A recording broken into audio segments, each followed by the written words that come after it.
ఓ ఉద్యమ శిఖరం నేలకొరిగింది. ఓ ధిక్కార స్వరం మూగబోయింది. జాతి కోసం జీవితాంతం కాపు కాసిన నేత ఇక లేరు.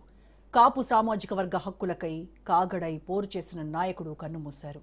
తనకంటూ ప్రత్యేక ముద్ర వేసుకున్న ముద్రగడ పద్మనాభం అలియాస్ ముద్రగడ పద్మనాభం రెడ్డి మరణ వార్తతో ఆయన అభిమానులు కన్నీరు మున్నీరవుతున్నారు.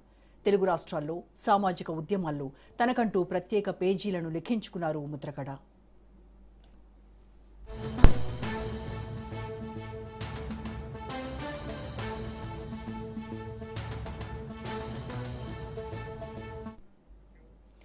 హైదరాబాద్లోని సింధు హాస్పిటల్లో చికిత్స పొందుతూ కాపు ఉద్యమ నేత ముద్రగడ పద్మనాభం కన్నుమూశారు. కొంతకాలంగా శ్వాసకోశ సంబంధిత సమస్యలతో బాధపడుతున్న ముద్రగడకు వైద్యులు చికిత్స అందించారు. అయితే ఆరోగ్య పరిస్థితి విషమించడంతో ఆసుపత్రిలోని ముద్రగడ మృతి చెందారు. కాపు ఉద్యమ నేతగా, మాజీ మంత్రిగా ముద్రగడ పద్మనాభం తెలుగు రాష్ట్రాల రాజకీయాల్లో ప్రత్యేక గుర్తింపు పొందారు. ఆయన మరణ వార్తతో అభిమానులు, అనుచరుల్లో విషాదం నెలకొంది.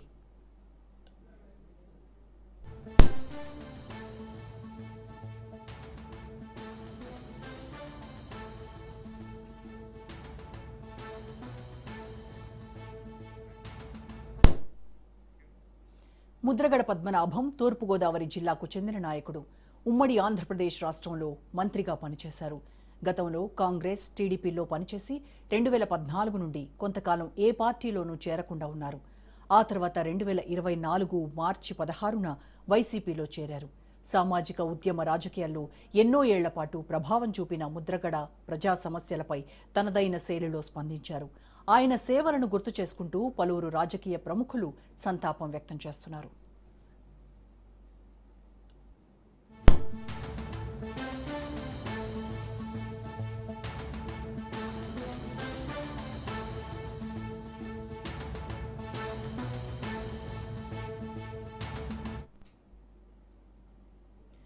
ముద్రగడ తూర్పుగోదావరి జిల్లా కిర్లంపూడిలో జన్మించారు. ముద్రగడ తండ్రి వీరరాఘవరావు ప్రత్తిపాడు శాసనసభ్యుడిగా 1962, 1967 ఎన్నికల్లో విజయం సాధించారు. మాజీ రాష్ట్రపతి నీలం సంజీవరెడ్డికి అభిమాన పాత్రుడైన ముద్రగడ వీరరాఘవరావు 1977లో హఠాన్మరణం పాలుకావడంతో నీలం వారి సూచన మేరకు 1978లో జరిగిన శాసనసభ ఎన్నికల్లో ముద్రగడ పద్మనాభం జనతా పార్టీ అభ్యర్థిగా ప్రత్తిపాడు నియోజకవర్గం నుంచి ఎన్నికయ్యారు. గిరిజనులు, నిరుపేద బీసీలు పద్మనాభంలో అతని తండ్రిని చూసుకున్నారు. ఆ విధంగా మొదలైన తన రాజకీయ ప్రస్థానంలో ముద్రగడ పద్మనాభం రెడ్డి 3 సార్లు శాసనసభ్యుడిగా, 1 సారి ఎంపీగా, 2 సార్లు రాష్ట్ర మంత్రిగా పనిచేశారు.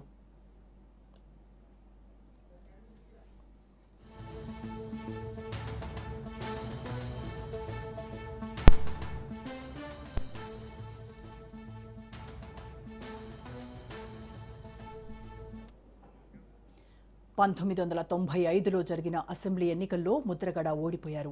రాజకీయ నిర్వేదానికి లోనై జన్మలో ప్రత్తిపాడు నుంచి పోటీ చేయనని ప్రకటించారు. 2009లో వైఎస్ఆర్ ఆయన్ను పిలిచి ప్రత్తిపాడు నుంచి పోటీ చేయాలని అడిగారు. కానీ ఆయన ప్రత్తిపాడు నుంచి కాక కాపు ఓటర్లు అధికంగా గల పిఠాపురం నుంచి పోటీ చేసి ఓడిపోయారు. 2014లో స్వతంత్ర అభ్యర్థిగా ప్రత్తిపాడు నుంచి పోటీ చేశారు. మళ్లీ ఓడిపోయారు. ఓటమి పొంది ప్రశాంతంగా ఉన్న పద్మనాభంను కొంతమంది కాపు సోదరులు కాపు ఉద్యమాన్ని ముందుకు తీసుకుని వెళ్లమని కోరిన మీదట ఆయన ఉద్యమానికి సారథ్యం తీసుకున్నారు.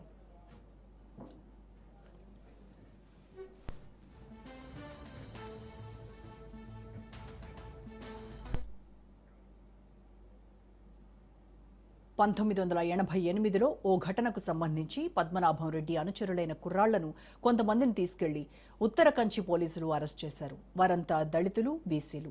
ఆ విషయం తెలుసుకున్న పద్మనాభం రెడ్డి స్టేషన్కు వెళ్లారు. ఆయనను పోలీసులు స్టేషన్లోకి రానివ్వలేదు. దాంతో స్టేషన్ ముందు బైఠాయించారు. టెంట్లు వేశారు. 5 రోజులు గడిచినా ప్రభుత్వంలో చలనం కనపడలేదు. 5వ రోజు సాయంత్రం ఆమరణ దీక్ష ప్రకటించారు. దీంతో జిల్లా వ్యాప్తంగా కాపులు ఆందోళనకు లోనయ్యారు. ముఖ్యంగా కోనసీమ నుంచి వందలాది కాపు కులస్తులు ఉత్తర కంచి చేరుకున్నారు. అప్పటి ఎన్టీఆర్ ప్రభుత్వం అరెస్టు చేసిన యువకులను బేషరతుగా విడుదల చేసింది. ఆ సంఘటన తర్వాత ముద్రగడకు కాపు నాయకుడిగా గుర్తింపు లభించింది.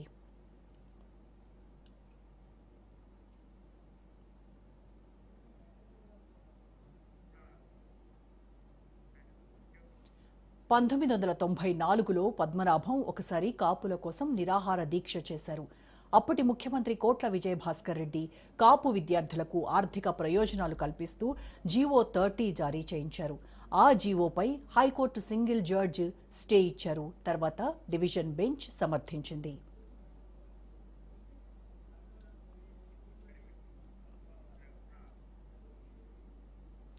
2016 జనవరి 31 నాడు తూర్పుగోదావరి జిల్లా తునిలో ప్రారంభమైన కాపు ఐక్య గర్జన సభ ద్వారా ఉద్యమ పంథాలోకి తీసుకువెళ్లే ప్రయత్నం చేశారు. ముద్రగడ పద్మనాభం ఆధ్వర్యంలో తునిలోని వి కొత్తూరు వద్ద గల మైదానంలో సభ మొదలైన తర్వాత ముద్రగడ పద్మనాభం ఇప్పుడే ప్రత్యక్ష ఉద్యమానికి దిగుదామంటూ సభకు వచ్చిన వారిని రోడ్డు, రైలు రోకోలకు పిలుపునిచ్చారు. బహిరంగ సభ నుంచి రైలు పట్టాలపైకి వెళ్దాం రండి అంటూ ఆయన పిలుపునివ్వటంతో సభకు వచ్చిన వేలాది మంది హైవేలు, రైల్వే ట్రాక్లు దిగ్బంధించడానికి ప్రయత్నించడంతో చాలా విధ్వంసం జరిగింది.